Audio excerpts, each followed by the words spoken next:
క్రీస్తునామన అందరికీ వందనాలు. మరలా మీ మధ్యలోనికి ఈ రెండవ ఎపిసోడ్ ద్వారా ఇలాగ రావటం నాకు చాలా సంతోషంగా ఉన్నది. మొదటి ఎపిసోడ్లోని మరి మెసేజ్ విని చాలామంది మరి చక్కటి మరి కమెంట్స్ ఇచ్చారు, సబ్స్క్రైబ్ చేశారు, గంట సింబల్ని ప్రెస్ చేశారు, అలాగే లైక్ కొట్టారు. మమ్మల్ని అనూహ్యంగా ఇంత బాగా ఎంకరేజ్ చేస్తారని మేము అనుకోలేదు. నిజానికి మీ ప్రార్థన ఆశీస్సులు చాలా అవసరమై ఉన్నది. సత్యము ముందుకు వెళ్ళాలి. మరి నాలాంటి వారు ఎంతోమంది వేచి ఉన్నారు. ఈ ఈ ఈ సోషల్ మీడియా ద్వారా వారు కూడా ముందుకు రావాలని మా ప్రార్థన ఉన్నది. విశేషముగా బైబిల్ చెప్తున్నది, మాట్లాడే స్వాతంత్రం బైబిల్ మనిషికి ఇచ్చింది. ప్రతి మనిషి మాట్లాడాలి, దేవుని గురించి సత్యం మాట్లాడాలి. భారతదేశము రాజ్యాంగంలో కూడా మరి మాట్లాడే స్వాతంత్రము మనకి ఇచ్చున్నది రాజ్యాంగం. సో కనుక మనం మాట్లాడితే మన అభిప్రాయాలు బయటకు వస్తాయి. ప్రతి మనిషి తన అభిప్రాయాన్ని తెలియపరిచే మరి ఉన్నది సమాజానికి. రండి, ఈరోజు కూడా మనము మరి క్రిందటిసారి ఏదైతే మనము యెషయా గ్రంథము 9వ అధ్యాయము 6వ వచనంలో పర్టికులర్గా మరి పిడి సుందర్రావు గారు కుమారులు ప్రసన్న బాబు గారు మాట్లాడినటువంటి విషయాల్ని మనము ధ్యానంలోనికి తీసుకున్నాం. వారిని తక్కువ చేయాలనో కించపరచాలనో ఉద్దేశం కాదు, నా అభిమతం కూడా కాదు. అయితే మరి మంచివాని మౌనము కంటే గొప్పవాని గొప్పగా పిలువబడే వారి అబద్ధము సమాజానికి చాలా ప్రమాదము అనేసి మనం చూసాము. గనుక ప్రియమైన దేవుని వర్లరా, ఈరోజు మనము ఇంకొద్దిగా వచనాల్ని ధ్యానించుకోవడానికి ప్రయత్నం చేద్దాం. మంచివాని మౌనము కంటే పెద్దవాని అబద్ధం సమాజానికి ప్రమాదం. సో గనుక మనము ఆ ప్రమాదం ఏ స్థాయిలోకి వెళ్తుందో కూడా ఊహించుకోలేము. సో దేవుని పిల్లలుగా ఇవాళ రేపు విశ్వాసులు చాలా ప్రమాదంలో ఉన్నారు. కారణం ఏంటంటే ఏ సేవకుడు బోధించిన బోధ సత్యమై ఉన్నది, ఏ సేవకుడు అసత్యం బోధిస్తున్నాడు అని గుర్తించే పరిస్థితిలో కూడా మరి పట్టుకునే పరిస్థితి కనిపించడం లేదు. విశ్వాసులు కన్ఫ్యూజన్లో వెళ్తున్నారు.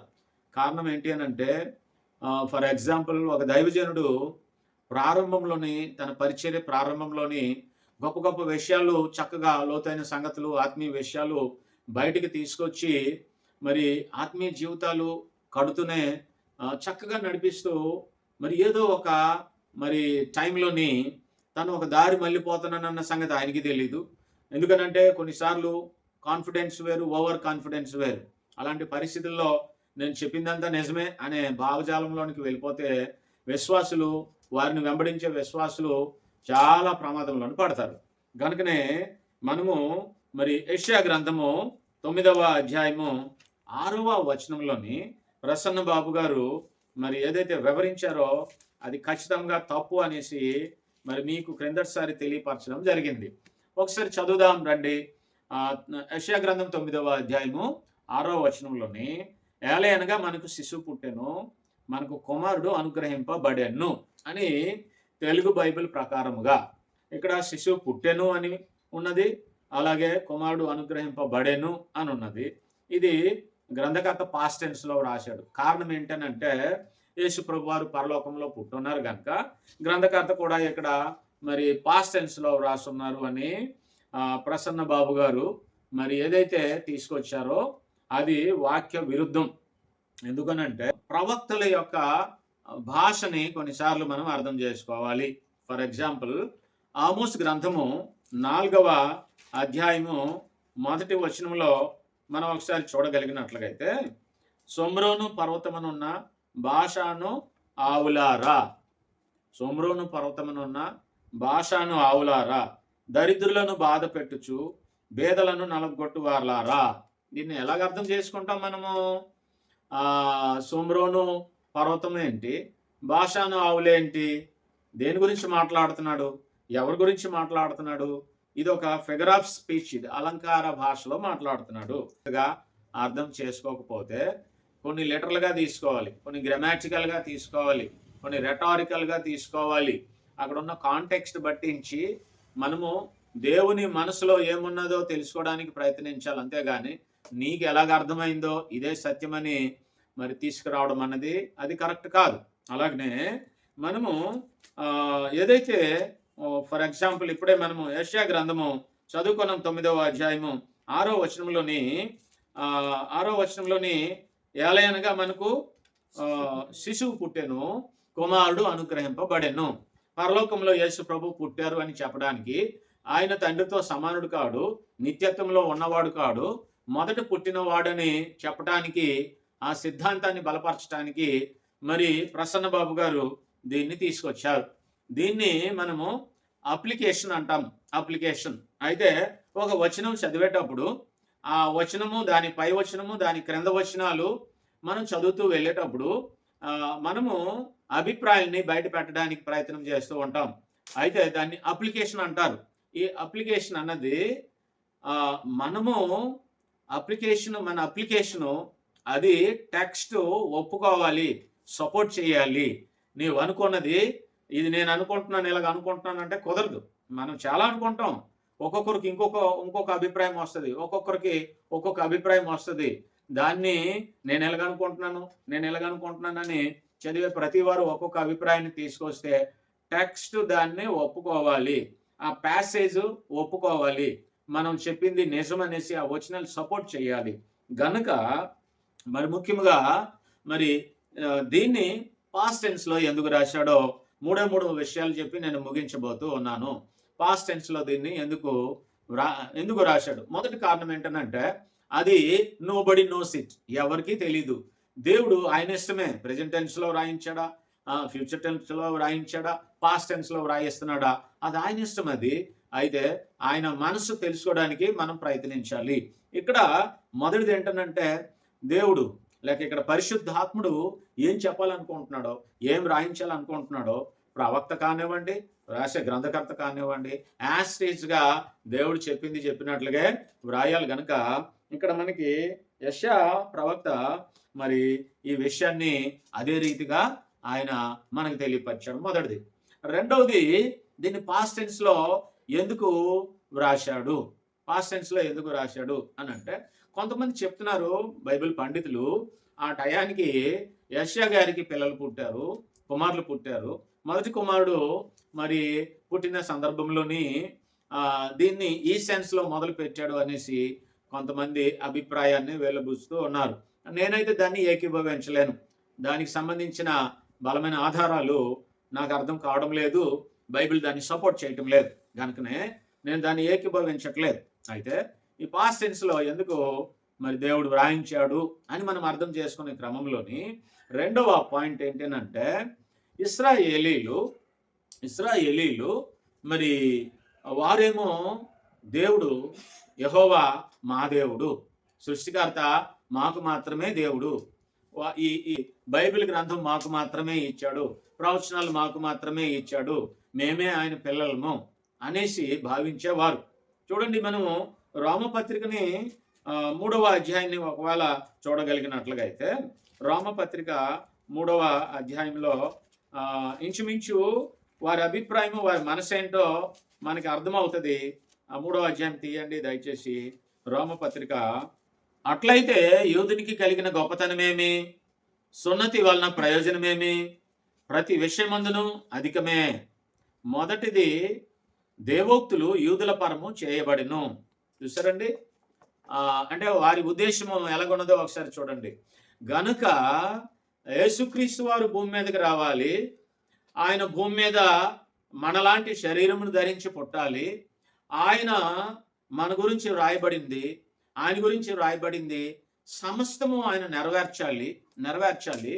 అయితే యేసు ప్రభు వారు మరి తండ్రి చిత్తము భూమి మీద నెరవేర్చిన తర్వాత, అనగా ఆయన మరి శిలువ మరణము పొందాలి, తర్వాత పునరుత్థానుడు అయిన తర్వాత మనం గమనించినట్లుగా అయితే యేసు ప్రభు వారు సువార్త బయటికి వెళ్తున్నది, దేవుని సంకల్పం బయటకు వెళ్తున్నది. దేవుని సంకల్పము యెరూషలేము, యూదులు, ఇశ్రాయేలీలకే కాదు, మానవ జాతి, దేవుడు ఇశ్రాయేలీలకే మాత్రమే కాదు, విశ్వానికి దేవుడై ఉన్నాడు అని క్రీస్తు పునరుత్థానం తర్వాత బయట ప్రపంచానికి వెళ్తుంది. భూమి మీద ఉన్న ప్రతి మానవుడు దేవుని బిడ్డ అన్న సంగతి తెలుస్తుంది. అయితే ఇప్పుడు యెషయా గ్రంథం పాస్ట్ టెన్స్ లో ఎందుకు రాస్తున్నాడు అని అంటే ప్రపంచానికి సువార్త వెళ్ళిన తర్వాత అందరూ దేవుని పిల్లలు అన్న సంగతి అప్పుడు అర్థమవుతుంది. ఇప్పుడు ఎవరైతే పాపం చేస్తున్నారో పాపం చేసినటువంటి వ్యక్తి దేవునికి నేను సంబంధించిన వ్యక్తిని, అలాగే నా కొరకు యేసుప్రభు వారు బలైపోయారు, మరి నా పాపముల కొరకు యేసుప్రభు వారు బలైపోయారు, రక్తం చిందించారు, నేను పాపిని, ఆయన రక్తంలో కడగబడితేనే దేవుడు నన్ను తీసుకుంటాడు, యాక్సెప్ట్ చేస్తాడు, నిత్యత్వంలో ఆయనతో పాటు బ్రతకనిస్తాడు అన్నది పాపికి అర్థం కావాలి. అయితే గ్రంథం చదివేటప్పుడు ఏలయనగా శిశువు పుట్టెను, మనకు కుమారుడు అనుగ్రహింపబడెను, ఆయన భుజముల మీద రాజ్యభారం ఉండును అని మనం ఆ వచనాన్ని క్రమంగా చదువుతా ఉన్నాం. ఇప్పుడు దీన్ని పాస్ట్ టెన్స్ లో రాయటం వలన పాపి చదవడం మొదలు పెడతాడు. అనగా యేసు ప్రభు పునరుత్థానం అయిన తర్వాత బైబిల్ అందరికీ అది ప్రతి ఒక్క వ్యక్తికి దేవుడు నా సృష్టికర్త, నా తండ్రి నా కొరకే బైబిల్ వ్రాయించాడు అన్నది అర్థమవుతుంది. కనుక అతడు అది చదివేటప్పుడు మనకు అనే మాట ఖచ్చితంగా ఆయనకి టచ్ అవుతుంది.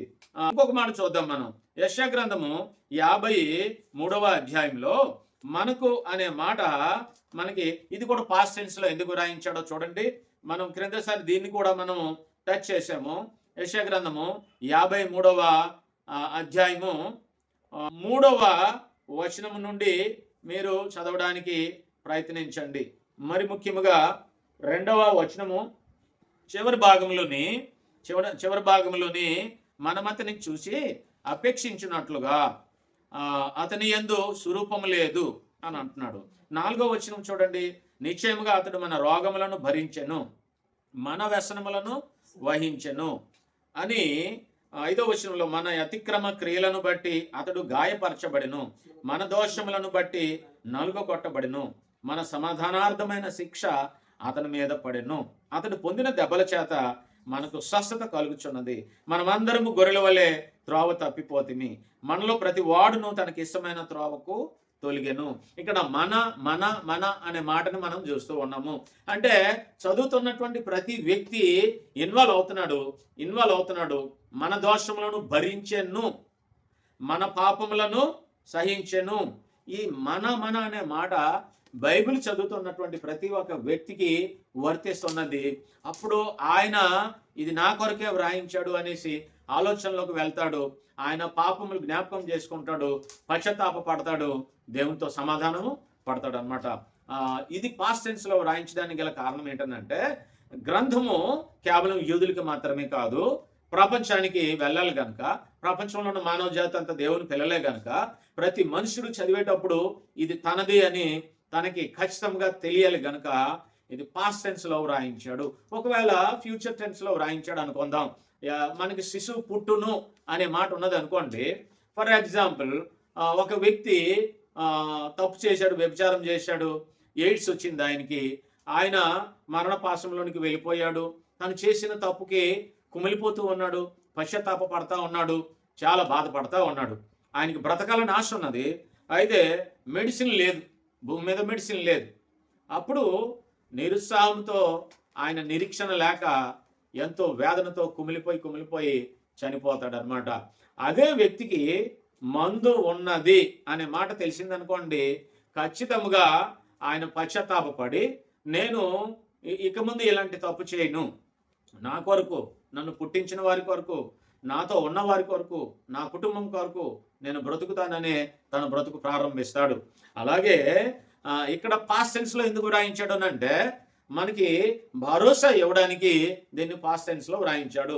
3వ మాట, ఇది పాస్ట్ టెన్స్ లో ఎందుకు వ్రాయించాడు అంటే ఇది చాలా అద్భుతమైనటువంటి మాట. పాస్ట్ టెన్స్ లో ఎందుకు వ్రాయించాడు అంటే ఇది గమనించినట్లుగా అయితే ఇంగ్లీష్లో ఒక మంచి మాట ఉన్నదండి. ఇంగ్లీష్లో ఏమంటారంటే మేక్ ఇట్ ఫర్ ష్యూర్ అని అంటాడు అనమాట. అంటే అది ఖచ్చితంగా పాస్ట్ టెన్స్ లో జరగకుండానే జరిగిపోయిందని వ్రాయించడం అంటే దేవుడు ఎంత సత్యవంతుడో, ఎంత నమ్మకమైనటువంటి వాడో గమనించండి. కొన్నిసార్లు ఫర్ సపోజ్ మనము ఇల్లు లేదు, మాకు ఇల్లు కావాలి అనేసి అప్లికేషన్ పెట్టాము, అక్కడ ఇక్కడ తిరిగాము, ఎవరి వలన అవ్వలేదు, సాక్షాత్తు ముఖ్యమంత్రి గారు వచ్చి మన ప్రాంతంలో సభ పెడుతున్నారు, అయితే ఏదో ఒక రకంగా స్టేజ్ మీదకి వెళ్ళిపోయి, అయ్యా నా పరిస్థితి ఎలాగా, ఇదిగో నేను ఈ గ్రామంలో పుట్టాను, ఈ గ్రామంలోనే నా జీవితం కొనసాగుతూ ఉన్నది, నాకు సొంత ఇల్లు లేదు, మరి నా పరిస్థితి ఏంటి, ఇంతమందిని సంప్రదించాను కానీ ఏ ఒక్కరి వలన నాకు ఎలాంటి మరి నీకు ఇల్లు దొరుకుతూ ఉన్నదన్నే భరోసా మాట లేదు అనేసి వాపోతూ ఆ ముఖ్యమంత్రి గారి చేతిలో తన అప్లికేషన్ పెట్టిన వెంటనే పిఏ గారికి అది అందిస్తారు. అమ్మా నువ్వు అప్లికేషన్ ఇచ్చావు, నీ పని అయిపోయింది, నీకు ఇల్లు వచ్చేసినట్లుగా అని అంటారు అనమాట. అప్పటికి ఇల్లు ఇంకా రాలేదు, లేదు, కానీ నీ పని అయిపోయింది అని అంటారంటే ముఖ్యమంత్రి చేతిలో పవర్ ఉన్నది. ఆయన ఇవ్వకుండానే ఇచ్చేశాను నీకు, నీ పని అయిపోయిందని అలాగ చెప్తారు. దేవుడు ఏమని చెప్తున్నాడనంటే ఇక్కడ భవిష్యత్తులో ఇప్పుడు ఏమైతే రాయించాడో పుట్టేశాడు అనేసి ఇదే అక్కడ జరగబోతా ఉన్నది. చూడండి 53వ అధ్యాయంలోని యేసు ప్రభు వారు ఇంకా పుట్టలేదు చూసారా. యెషయా కాలంలో రాస్తున్న ప్రవచనం ఇది. మనుషుల వలన విసర్జింపబడిన వాడును వ్యసనాక్రాంతుడుగాను వ్యాధిని అనుభవించిన వాడుగాను మనుషులు చూడనొల్లని వాడుగాను ఉండెను. పాస్ట్ టెన్స్ లో ఈ అధ్యాయం అంతా పాస్ట్ టెన్స్ లో ఉన్నది అంటే యాజ్ గా ఇలాగే జరగబోతూ ఉన్నది అనేసి దేవుడు ఖచ్చితమైనటువంటి భరోసాతోని దీన్ని వ్రాయించాడు. అంతేగాని పరలోకంలో యేసు ప్రభు పుట్టాడు అనే మీ మాటలు ఏవైతే సమాజం ముందుకు తీసుకొచ్చారో అది 100కి 100% తప్పు. ఈ యెషయా గ్రంథము కానీ, ఈ 9వ అధ్యాయం 6వ వచనము కానీ, 53వ అధ్యాయం కానీ మీ వాదన సపోర్ట్ చేయడం లేదు. ఇది ముమ్మాటికి తప్పు. గనుక మనము మరి బోధించే మనకి ఒకవేళ సరిగా బోధించలేకపోతే విశేషముగా బోధకులకి కఠినమైనటువంటి తీర్పు ఉన్నదన్న సంగతి మనం గ్రహించాలా. నేను చెప్పిందంతా నిజమే, సత్యమే అనేసి మనం పిడివాదంతోని ఒకవేళ మాట్లాడి నిలబడిపోతే ప్రమాదంలో మన ఆత్మ పడుతుంది, ప్రమాదంలో మనల్ని వెంబడించేవారు ప్రమాదంలో పడతారు. గనుక ప్రియమైన దేవుని వారలారా, యెషయా గ్రంథము 9వ అధ్యాయము 6వ వచనంలోని శిశువు పుట్టినని పాస్ట్ టెన్స్ లో ఎందుకు రాయించాడు, 53వ అధ్యాయంలో యేసు ప్రభు శిలువలో ఏమి జరగబోతున్నదో ముందే ఎందుకు వ్రాయించాడనంటే అది దేవుని చిత్తం మొదటిది. రెండవది, ఇది కేవలం ఇశ్రాయేలుకే గ్రంథము కాదు, ప్రపంచంలో ప్రతి మానవాళికి గ్రంథము, చదివే ప్రతి వారికి వర్తించడానికి ఇది ఈ పాస్ట్ టెన్స్ లో వ్రాయించాడు. తరువాత ఏమైతే ఇక్కడ వ్రాయించాడో అదే జరగబోతున్నది అని ఖచ్చితంగా చెప్పడానికి దేవుడు వ్రాయించాడు. చక్కగా విన్నారు. ఈ వీడియోను కూడా మీరు జాగ్రత్తగా వినండి, బైబిల్ని స్టడీ చేయండి, మోసపోకండి. మరి విన్న తర్వాత ఖచ్చితంగా సబ్స్క్రైబ్ చేయండి, గంట సింబల్ని నొక్కండి, తర్వాత మరి లైక్ చేయండి, ఆ తర్వాత మంచి కామెంట్స్ ఇవ్వండి, మమ్మల్ని బలపరచండి. అందరికీ వందనాలు. Thank you.